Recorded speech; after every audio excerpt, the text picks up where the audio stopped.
नक्कीच हे मी आधी पण सांगितलेलं आहे. दोन प्रकार आहेत. पहिली गोष्ट म्हणजे जे महाराष्ट्रात मराठीचा अपमान करतात, आपल्या संस्कृतीचा अपमान करतात, त्यांना धडा हा वेगळ्या प्रकारे बसत आलेला आहे आणि तो बसत राहणार. पण अनेक लोक असे आहेत जे मराठी बोलू इच्छितात, ज्यांना मराठी शिकायची आहे किंवा बोलता नाही येत. काही काही लोक आपण पाहतो उच्चार वेगळे वेगळे असतात किंवा मराठी बोलण्याचा प्रयत्न करतात. त्यांना जर शिकायची इच्छा असेल तर आज आनंद उबेजी आणि इथे आज उदयजींच्या आपण पाहतोय विभागामध्ये कार्यक्रम सुरू केलेला आहे, मराठीची पाठशाळा. आणि ज्यांना ज्यांना मराठी शिकायचं आहे त्यांना मराठी शिकायला एक संधी आहे. घाबरू नका, मराठी शिकूयात असं आम्हाला बॅनरवर दिसतंय. हो, खरं तर सोशल मीडियावरती जो काही कंटेंट पाहायला मिळतोय त्यामुळे परप्रांतीयांना सुद्धा जी भीती वाटते आहे ती दूर करण्याचा प्रयत्न. बघा, जे कोणी महाराष्ट्राला आपली कर्मभूमी समजतात आणि ज्यांना कोणालाही महाराष्ट्रात प्रगती करायची आहे, कुठच्याही भाषेत आपण पाहतो, कुठच्याही राज्यात पाहतो, त्या लोकल भाषेत बोलणं गरजेचं असतं, तरच प्रगती होते. कधी कधी नुसतं ट्रॅफिक पोलिसनी पकडलं की जाऊ दे ना साहेब बोलतात आणि तेवढंच मराठी येतं. पण गंमतीचा भाग वेगळा. मला एवढंच सांगायचं की ज्यांना मराठी शिकायचे हा चांगला उपक्रम आहे आणि मराठी शिकायला संधी आहे.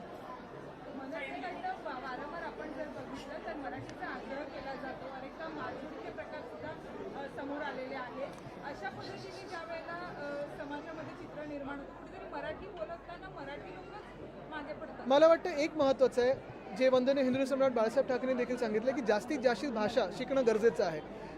तेव्हा मातृभाषा तर येणं गरजेचंच आहे आणि महाराष्ट्रात मराठी, बाकीच्या राज्यांमध्ये त्या भाषा, पण महाराष्ट्रात मराठीचा आग्रह आम्ही आमच्या राज्य सरकारच्या मार्फत आपण पाहिलं असेल सगळ्या बोर्ड्समध्ये 10वीपर्यंत मराठी कंपल्सरी केलं होतं. तसंच मराठी भाषा भवन जे ह्या सरकारने थांबवलेलं ते करत होतो. मराठी रंगभूमीचं दालन ते देखील भाजपच्या सरकारने बंद पाडलंय, ते सुरू केलेलं आम्ही त्यावेळी. पण इथे मनसेचे जे सरचिटणीस आहेत त्यांनी आरोप केले आहेत की मतांसाठी हा कार्यक्रम तुम्ही. बघा, जे सेटिंग करणारे आहेत, बिनशर्त पाठिंबा देणारे, त्यांना की मी उत्तर देत नाही. सगळ्यांना माहिती ते कसं ए टीम बी टीममध्ये खेळत राहतात.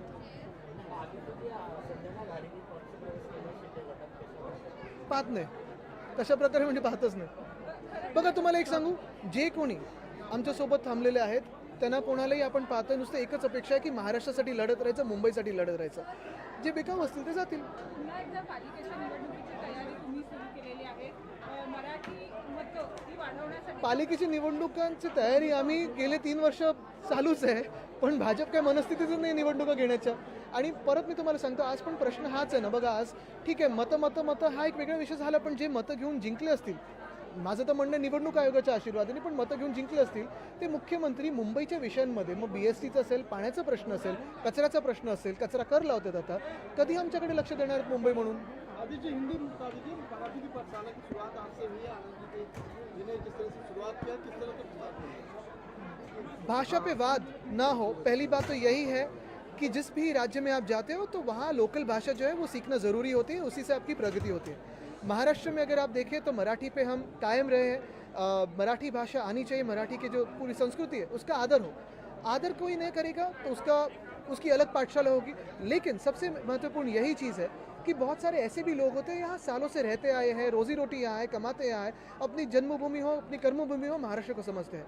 और ऐसे लोगों को जिसको मराठी सीखना चाहते हैं जो भी, और जहाँ आती नहीं है, तो एक संधि है, उन्हें उपलब्धि है कि सीख लें. ये सिर्फ कांदीवली में रहेगा या नहीं, पूरे मुंबई में रहेगा. और मुझे लगता है बहुत सारे लोग उत्सुक हैं, क्योंकि ये भी हम जानते हैं कि देश में आसानी से 2-3 भाषा तो हमें आ ही जाती है, हम सीख भी लेते हैं. थँक्यू. Thank you.